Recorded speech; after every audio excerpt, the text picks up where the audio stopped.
오늘의 본문 말씀의 내용은 솔로몬이 왕이 되는 과정을 기록한 것입니다. 그런데 솔로몬이 다윗을 이어 왕이 되는 과정은 순탄하지 않았습니다. 솔로몬의 출생과 관련된 일련의 사건들이 순탄하지 않았던 것과 맥을 같이 합니다. 먼저 우리는 다윗의 과거를 다시 한번 생각해 봐야 됩니다. 솔로몬에게 따라다니는 꼬리표는 다윗의 아들이라고 하는 것보다 먼저 밧세바의 아들이라고 하는 꼬리표입니다. 밧세바는 다윗의 충성스러운 신하의 부인입니다. 다윗은 나라가 안정화되고 자신의 왕권이 굳건하게 섰을 때 밧세바와 부적합한 관계를 또 부적절한 관계를 맺었습니다. 즉 다윗은 가장 훌륭한 업적을 달성했을 때 자신의 인생과 통치력이 정점에 올라왔을 때 윤리적으로나 신앙적으로 가장 부끄러운 행위를 저지른 것입니다. 훌륭한 신하며 용맹한 전사인 우리아의 부인 밧세바와 은밀하게 부적절한 관계를 맺음으로 자신의 신앙과 인생과 통치력과 관련된 모든 부분에 치욕적인 오점을 남겼습니다. 그 중에서 가장 큰 것은 하나님과의 관계가 깨졌다는 것입니다. 신앙의 사람 다윗이 치명적인 과오를 이렇게 범했습니다. 기도의 사람 다윗이 자기의 충직한 부하를 교묘하게 살해하는 일을 꾸몄고 은밀하게 실행을 했습니다. 하나님의 크신 은혜를 헤아릴 수 없이 많이 받은 다윗이 베푸는 자가 아니라 남의 것을 뺏는 치졸한 졸장부가 되었습니다. 하나님의 영으로 충만했던 다윗이 자기 욕심을 채우기 위해 왕의 채통을 버려야 했습니다. 왕의 체면을 버린 것입니다. 몰락한 왕가의 후손인 무비보셋에게는 한없는 자비를 베풀었던 다윗이 정작 자기 과오를 덮기 위해서 충복인 우리아를 격전지로 일부러 보내서 무자비하게 전사를 당하게 했습니다. 우리아에게는 손톱만큼도 자비를 베풀지 않았습니다.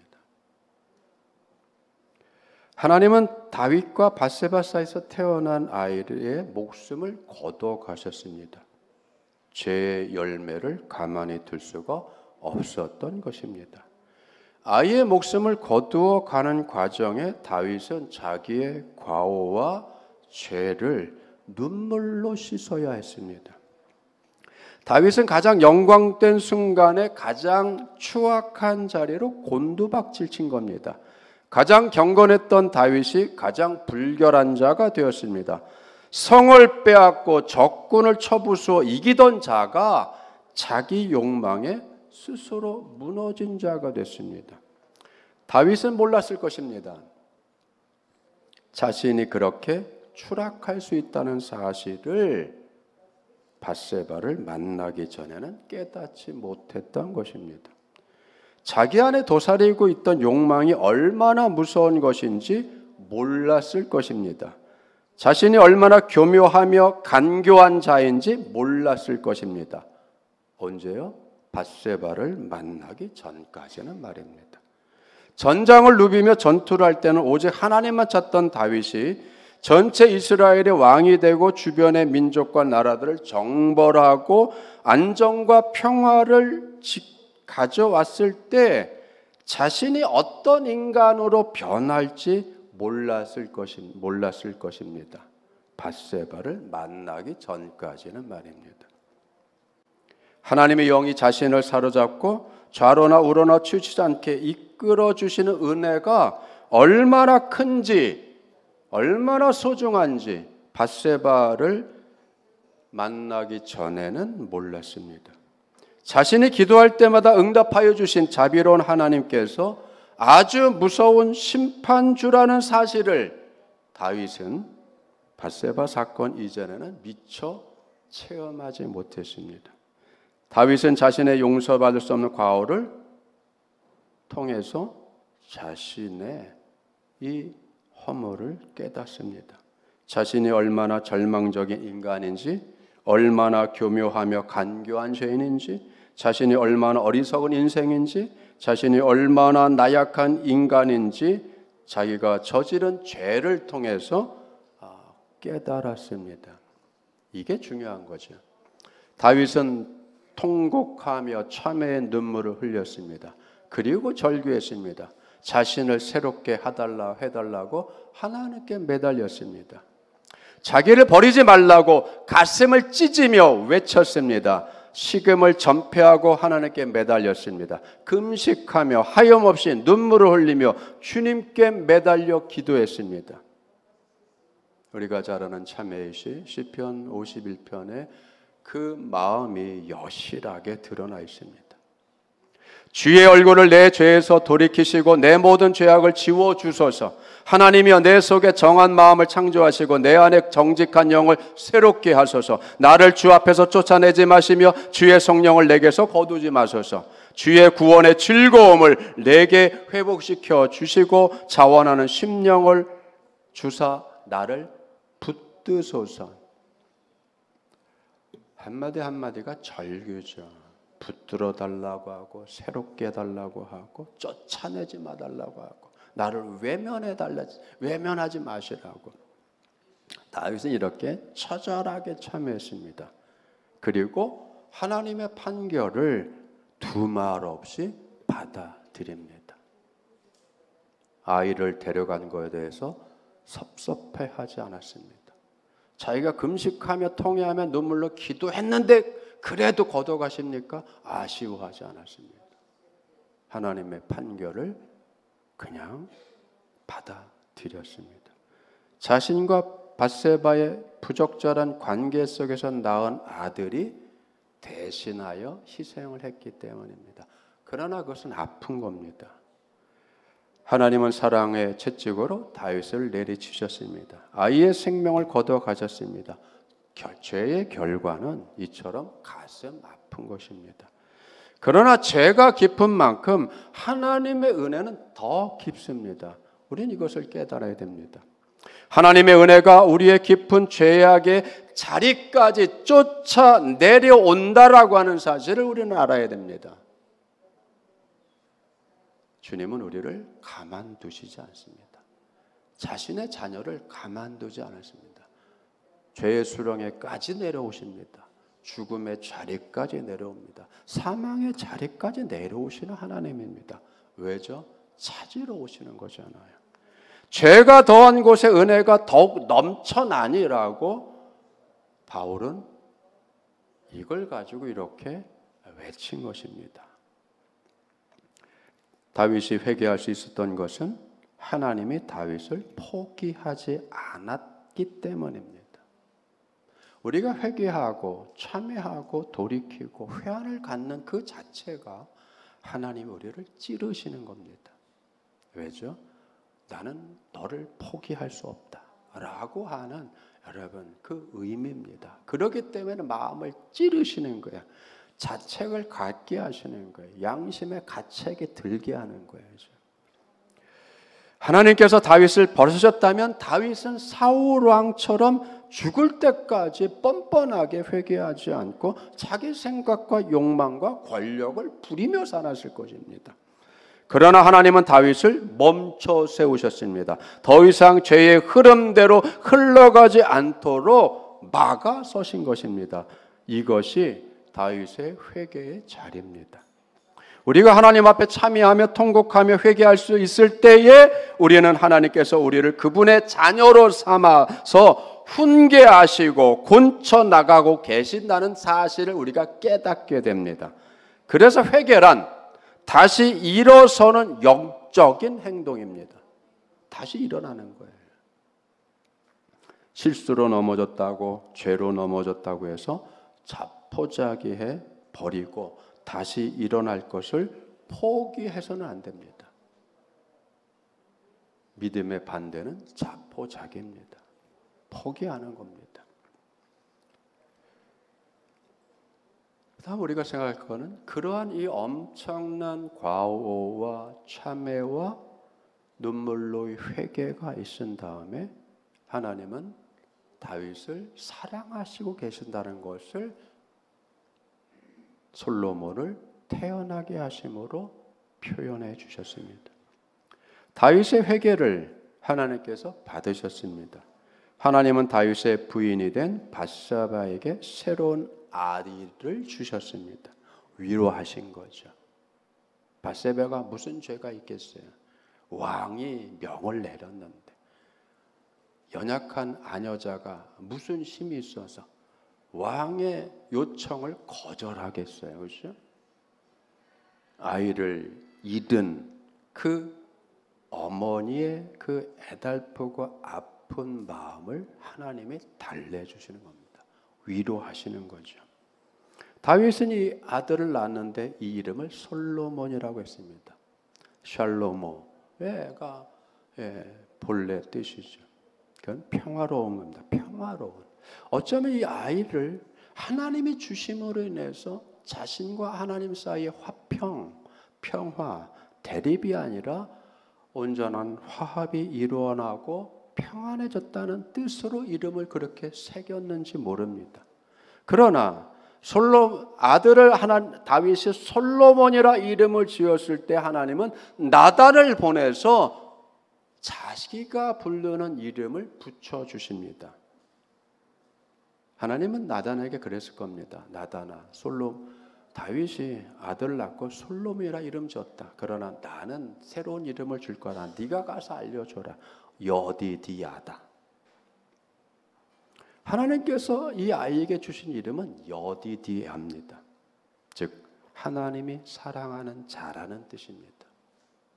가장 나락에 떨어져서 가장 흉한 짓을 했을 때 가장 믿음 없는 짓을 했던 그 다윗을 하나님이 용서하시고 회복시켜 주셔서 그를 사랑하시고 그를 귀하게 쓰신다는 그 마음이, 그 사랑이 이 아이를 통해서 표현되고 증명된 것이죠. 하나님은 이렇게 사랑을 증명해 나가십니다.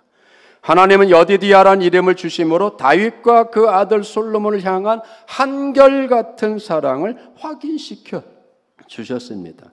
이와 같이 다윗은 하나님의 사랑과 은혜를 전인격적으로 새롭게 체험하게 되었습니다. 다윗의 죄가 깊었지만 하나님의 은혜는 더 깊었습니다. 다윗의 죄를 이기고 용서하시고 새롭게 하시는 그 은혜, 그 크신 은혜가 발동된 것입니다. 이렇게 하나님의 사랑과 은혜는 구체적으로 인간의 죄악의 행위를 통해서 드러나며 체험되는 것입니다. 하나님께서는 솔로몬을 주신 사건을 통해서 다윗과의 사랑의 관계를 온전하게 회복하셨습니다. 하나님의 회복의 은혜는 자기의 죄를 온전히 자복하고 통회하며 회개하는 자만이 받을 수 있다는 사실을 우리는 깨달아야 됩니다. 다윗에게는 솔로몬만 아들이 있는 것이 아니라 그 위에 아들들이 많았습니다. 우리는 몇 주 전에 다윗의 두 아들에 대한 말씀으로 우리를 서로 상고해 본 시간을 가졌었습니다. 솔로몬 위에는 다른 형들이 있었습니다. 서열로 셋째 아도니아가 또 문제를 일으켰습니다. 한없이 가벼운 인생을 산 왕자이면서도 자기의 주제 넘은 짓을 한 아도니아를 한번 생각해 보겠습니다. 왕위를 계승할 시점에 다윗은 늙고 힘이 없었습니다. 압살롬 때에도 우리가 살펴봤듯이 다윗은 재판을 제대로 해주지 않았습니다. 그 틈새를 압살롬이 파고들어서 이스라엘 백성들의 마음을 훔쳤죠.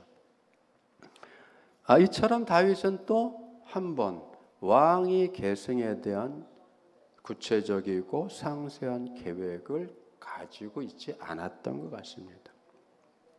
그러니까 다윗의 왕위 계승에 관한 준비를 차근차근 해내지 않았기 때문에 문제가 또 발생한 것입니다.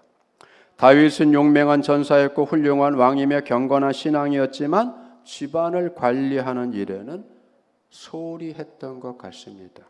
왜냐하면 다윗의 아들들의 다툼과 왕위 찬탈을 노려 반란을 일으키는 자식들이 일어났다라고 하는 것을 보면 대충 알 수 있습니다. 물론 충분히 이해하죠. 나라도 새롭게 해야 되고 전쟁도 해야 되고 전투도 치러야 되고 도망도 다녀야 되고 언제 가정을 제대로 돌보며 아이들을 교육할 수 있겠어요. 사업을 하다 보면 마찬가지잖아요. 세상에 보던 아버지들이 밖에서 돈 벌려 일하느라고 가정에 늦게 들어오고 일찍 나가고 언제 애들을 볼 시간이 있겠어요. 그러다 보면 대화도 소홀하고 모든 것은 엄마에게 맡기고 문제가 터질 때마다 하는 얘기가 뭐죠? 당신은 그럼 뭐 했어?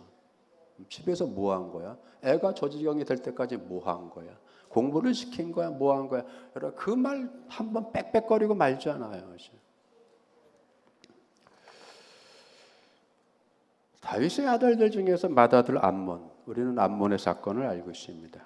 이복 누이 다말을 연모해서 어떻게 할 수 없어서 그게 우라가 돼서 병에 누워 병석에 누울 정도가 됐습니다. 간교한 자가 계책을 얘기해 주는 소리에 듣고서는 그죠? 병석에 누워서 다윗에게 다말로 하여금 자기를 병수발 들게 해달라고 간청을 했습니다.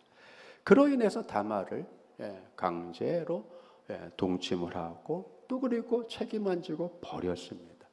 이 사건을 통해서 다말의 친오빠인 압살롬이 복수심을 갖고 2년 동안 준비해서 그렇죠?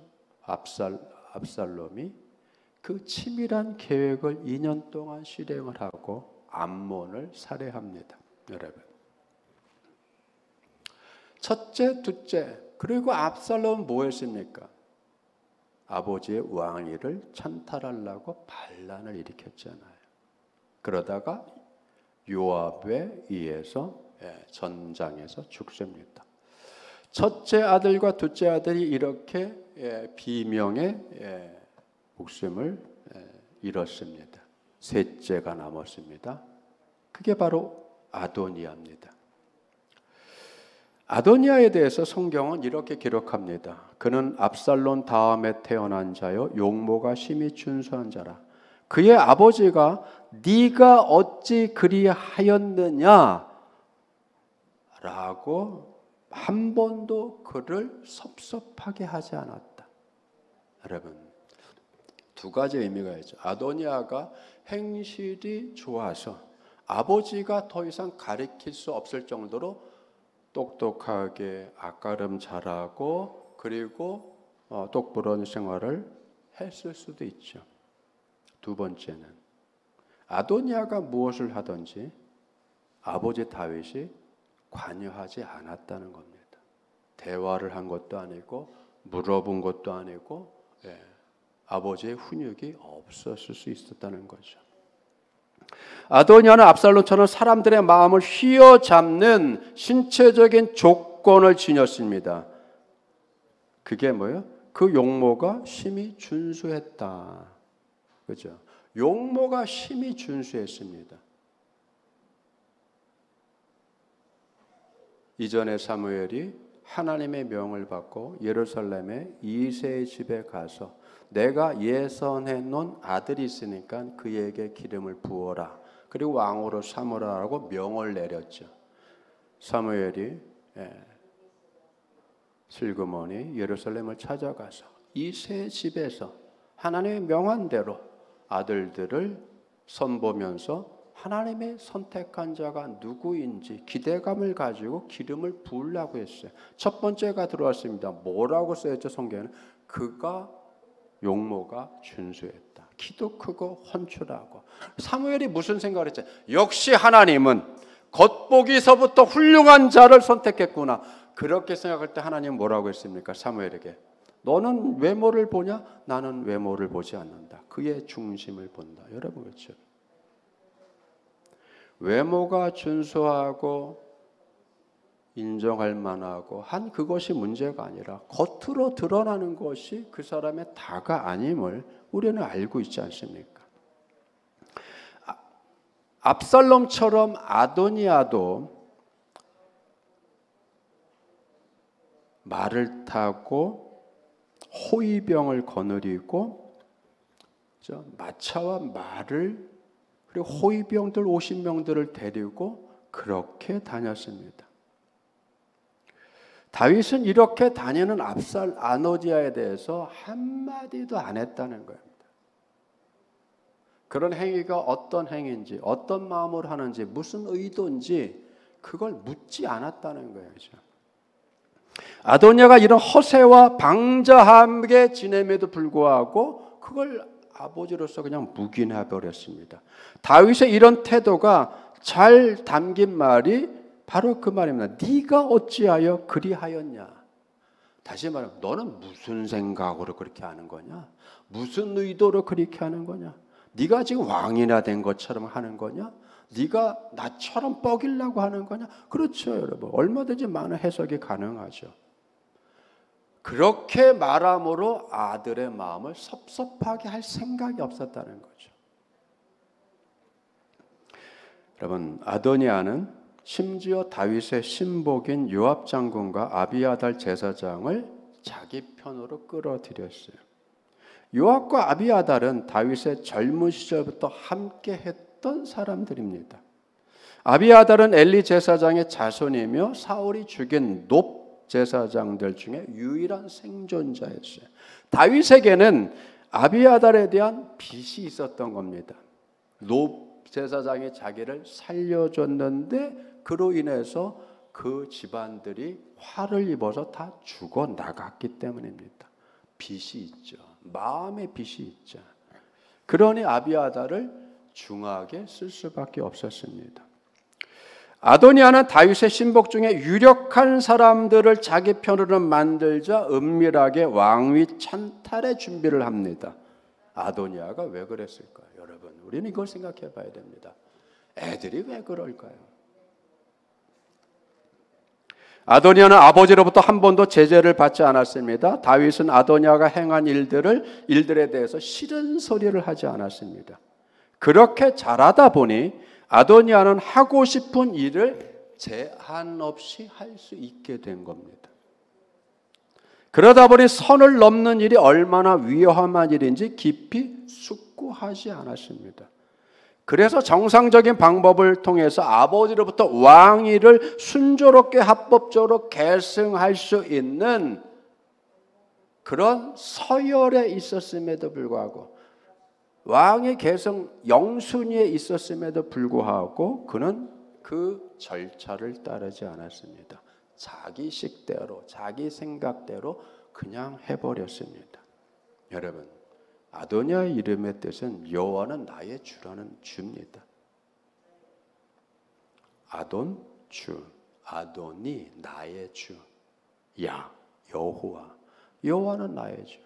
그런데 여러분, 아도니아는 이름값을 못했습니다. 이게 중요하죠. 이름값 해야 되는데 꼴값을 떠는 겁니다. 이름값을 못하면 꼴값을 떱니다. 여호와는 나의 주라는 이름을 가진 그가 한 번도 하나님을 자기의 주로 시인하거나 고백하거나 찾지 않았다는 겁니다. 아버지는 하나님께 기도했는데 아들은 하나님께 기도하지 않았다는 거예요. 한 번도 여호와 하나님을 자신의 인생의 주인으로 고백하지도 자기 인생의 주인으로 하나님을 한 번도 진지하게 만나보지 않았습니다.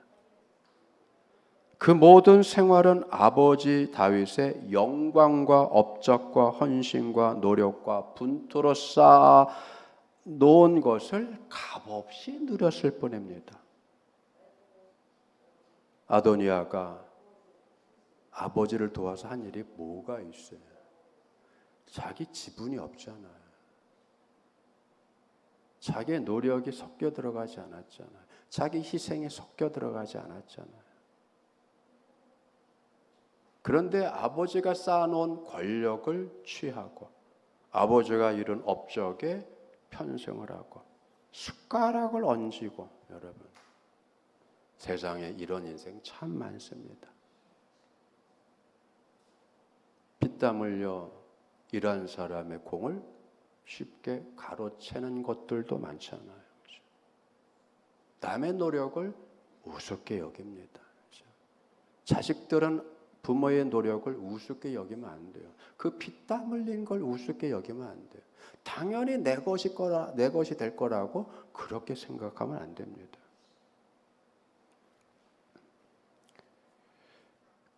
그런 그 결과로 아도니아는 자신이 얼마나 무모한 존재인지를 깨닫지 못했어요. 자신이 얼마나 허세와 허영에 들떠 살고 있는지를 몰랐습니다. 그걸 당연시한 거죠. 아도니아는 아버지 다윗처럼 한 번도 진지하게 자신을 들여다보지 못했습니다. 아도니아는 쉽게 살아온 아들입니다. 아주 쉽게 살아왔죠. 그가 도망을 다녔나요? 죽음의 고비에 있었나요? 배를 골랐나요? 아니잖아요. 그래서 아도니아는 한없이 가벼운 인간이 된 것입니다. 아도니아는 왕위를 계승한다는 것이 얼마나 무거운 일이며 깊은 통찰력으로 뛰어난 외교력을 발휘해야 하며 나라와 백성의 안위를 걱정하며 국정을 심도 깊게 운영해야 된다는 것을 몰랐습니다.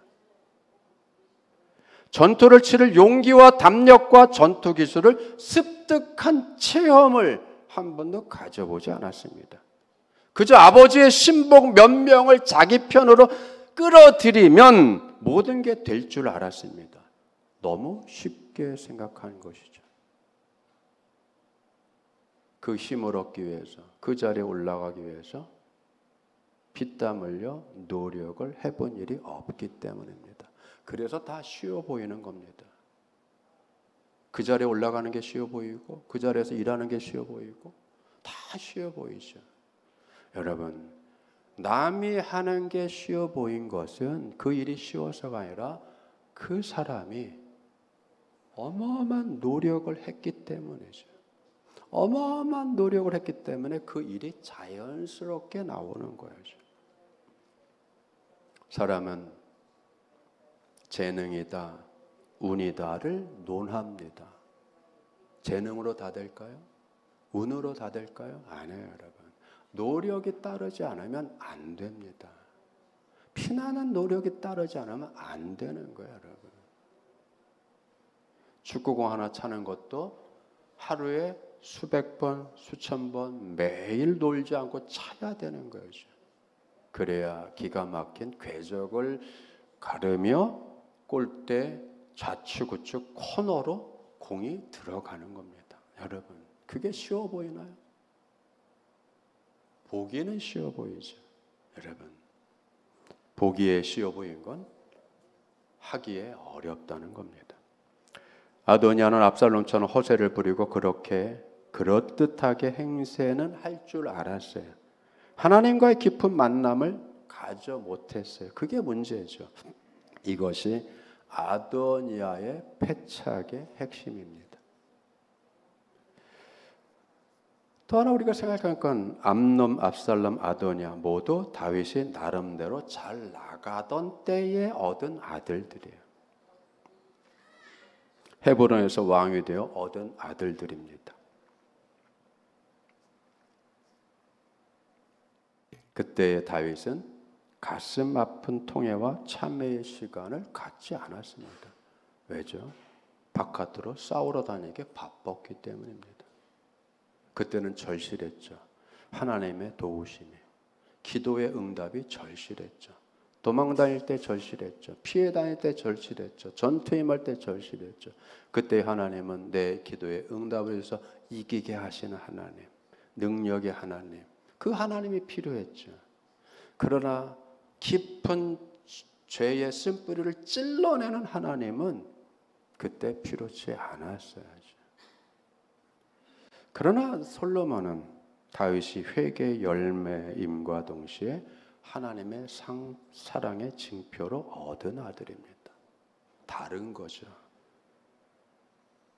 다른 겁니다. 하나님의 사위 다윗을 용서하시고 다시 사랑하신 은혜의 열매입니다. 이것을 저는 이렇게 얘기합니다. 인생의 깊이가 다른 아들입니다. 여러분, 우리는 인생의 깊이가 있어야 돼요. 깊은 인생. 그건 고난과 고민과 이런 것만 깊은 것이 아니라 우리의 깊은 내면의 죄성을 깊게 들여다볼 수 있는 그 깊이를 얘기하는 겁니다. 그 깊이가 우리에게 필요합니다. 이제 솔로몬이 왕이 됐습니다. 오늘의 이야기입니다. 왜 그렇게 했을까요? 아도니아가 스스로 왕 즉위식을 거행했기 때문입니다. 스스로 왕 즉위식을 스스로 자행을 했어요. 그 소식이 들려오자 다윗이 정신이 벌쩍 들었습니다. 다윗이 늙어 왕위 계승을 하는 과정이 순탄하게 진행됐으면 얼마나 좋았겠어요. 그걸 진행을 했으면 얼마나 좋았겠어요. 왕위를 양위하는 것이 평화스럽고 모두의 복이 되고 모두가 수긍하고 모두가 박수치는 그런 절차를 거쳐갔으면 얼마나 좋았겠어요. 여러분, 그러나 그렇지 못했습니다. 압살롬의 반란이 있었습니다. 세바의 반란이 있었습니다. 아도니아의 반란이 있었습니다. 여러분, 그렇죠? 자식들이 반란을 일으키는 거예요. 왕위를 뺏겠다고 들고 일어서는 겁니다. 밖에서도 들고 일어섰죠. 다윗의 통치를 더 이상 용인할 수 없다. 일어났죠. 세바가 반란을 일으켰죠. 어마어마하게 반란의 불길이 전국을 휩쓸었습니다. 그럼에도 불구하고 다윗은 왕위 계승 준비를 제대로 안 했습니다. 왜 그렇게 했는지 우리는 모릅니다. 성경은 그 부분에 대해서 더 이상 설명하지 않습니다. 아도니아가 왕위를 찬탈했다는 소식을 듣자 다윗은 정신이 들어서 아주 신속하고 주도 면밀하게 솔로몬의 왕위 즉위식을 진두지휘합니다. 제사장 사독과 선지자 나단과 군부의 실력자에는 분하야를 부릅니다. 즉 제사장과 선지자와 군의 지휘관을 부른 겁니다. 왕의 전용 노새를 대령해라. 그 왕의 전용 노새에 솔로몬을 태워서 기손 시냇가로 내려가라. 그곳에서 사독 제사장은 성막에서 깃불에 기름을 채워서 성막에 기름을 가지고다가 솔로몬의 머리에 기름을 붓고 왕으로 세워라. 그리고 나팔을 불어서 솔로몬이 왕이 됐다라고 하는 것을 전국에 알려라. 여러분, 그렇죠? 순식간에 아주 치밀하게 다윗이 주도 면밀하게 왕위 계승식을 합니다. 절차가 중요하죠, 여러분. 절차가 중요한 거예요. 절차도 중요한 거예요. 예식도 중요한 거예요. 건성으로 하는 게 아니에요, 여러분. 뭐 형식 중요한 거예요. 그건 그릇이기 때문이죠. 형식은, 예식은 그 내용을 담는 그릇이란 말이에요. 그릇을 준비하지 않고 어떻게 내용물을 담아요. 절차와 형식과 절차와 예식을 준엄하게 신중하게 존중하며 잘 거행을 했습니다. 다윗이 왕의 노새를 솔로몬에게 주어서 솔로몬을 태우고 기름을 제사장에 붓고 다시 그를 예루살렘 궁으로 데려와서 다윗의 왕자에 앉혔다라고 하는 그 소식이 삽시간에 퍼지면서 아도니아의 왕위 찬탈은 허무하게 끝납니다.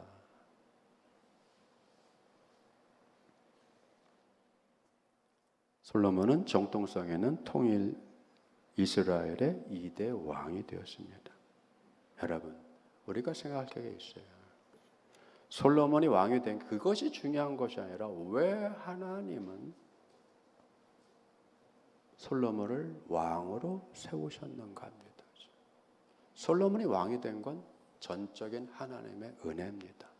그가 똑똑해서, 그가 총명해서 아닙니다. 그가 다윗이 유난히 사랑해서 아닙니다. 하나님의 은혜죠. 다윗을 사랑한 하나님의 은혜, 다윗을 용서한 하나님의 은혜, 참회하는 다윗을 용납해 주신 하나님의 은혜. 여러분, 하나님께서 솔로몬에게 왕위를 계승시켜 주심은 죄악에서 건져낸 다윗을 영화롭게 높여 주신 것입니다. 이것이 하나님의 은혜의 역설입니다. 우리가 언제 하나님의 능력, 하나님의 은혜, 하나님의 자비, 하나님의 공급하여 주시고 함께 하시고 언제 느끼죠? 평안할 때 느끼는 거 아십니다. 절박할 때, 어려울 때, 코너에 몰렸을 때에, 실패했을 때, 여러분 그 상황 속에서 그때 처절하게 느끼는 거잖아요. 그때 절실하게 느끼는 거. 하나님의 은혜를 절실하게 느껴야 그 은혜가 살아있고 살아있는 하나님인 것을 깨닫게 되는 거잖아요. 그 절정이 있어야 그 이후의 삶의 태도가 바뀌는 거죠. 순종하게 되고 순복하게 되고 충성하게 되고 겸손하게 되고 말씀을 따르게 되는 겁니다. 우리의 실수와 죄는 우리 인생이 끝나는 종말이 아닙니다. 우리의 실수와 과오는 우리가 하나님 앞에 회개하는 자리에서 하나님의 은혜를 새롭게 체험하는 통로가 되는 것입니다. 하나님은 실패를 바꾸십니다. 실수를 통해 우리를 새롭게 만들어내십니다. 과오를 딛고 일어서게 하시며 하나님의 은혜를 더 깊이 깨닫고 복되고 거룩한 자리로 나아가게 합니다. 그래서 실수가, 실패가, 아픔이, 과오가 일을 한다고 하는 겁니다. 왜죠? 하나님이 그걸 가지고 일하시기 때문입니다. 우리를 더 온전하게 하시고, 그 우리가 온전하게 되는 그 밑바탕은 깨달음이 있어야 됩니다. 내가 나락으로 떨어질 수 있고, 하나님 없이는 살 수 없고, 하나님이 붙들지 않으면 내가 아무것도 할 수 없는 나약하고 무능하고 참 죄된 인생, 연약한 인생이라는 것을 처절한 내 행위, 그릇된 행위를 통해서 깨달을 때 내가 이 정도밖에 안 돼. 하나님이 없으면 내가 이 정도밖에는 안 되는 인생, 주님이 아니면서 내가 나락으로 떨어질 수밖에 없는, 자력으로 나를 건져낼 수 없는 인생인 걸 깨닫는 거죠. 그래서 자력 갱생이 이루어지지 않습니다. 왜? 자력이 안 되기 때문이죠. 우리는 자력 구원이 아니에요. 하나님의 힘으로 구원을 받고 하나님의 은혜를 구원받는 겁니다. 그래서 타력 구원이죠. 타력으로 사는 거죠. 남의 힘으로 사는 거죠. 그 남의 힘이 뭐예요? 하나님이죠. 하나님의 힘으로 살고 하나님의 은혜로 살고 하나님의 공급하여 주심으로 살고 하나님께서 이끌어 주시고 견인하여 주시는 성령님의 역할 속에서 우리가 온전히 살아갈 수 있습니다. 하나님의 은혜와 사랑은 우리가 행하는 어떤 과오보다 더 크고 깊습니다. 하나님의 사랑과 풍성한 은혜로 더욱 온전해지시기를 축원합니다. 여러분의 혹 못마땅하게 생각하는 그런 오점들이 있고 나약함들이 있습니까? 여러분 그 안에서 주님이 역사하십니다. 주님이 역사하시는 그 크신 은혜를 바라보시고 체험하시고 영화롭게 하여 주시는 은총이 새로운 한 주간 풍성하기를 축원합니다. 기도하겠습니다. 아버지 하나님 감사드립니다. 주님께서 이 시간 저희들을 또 다윗의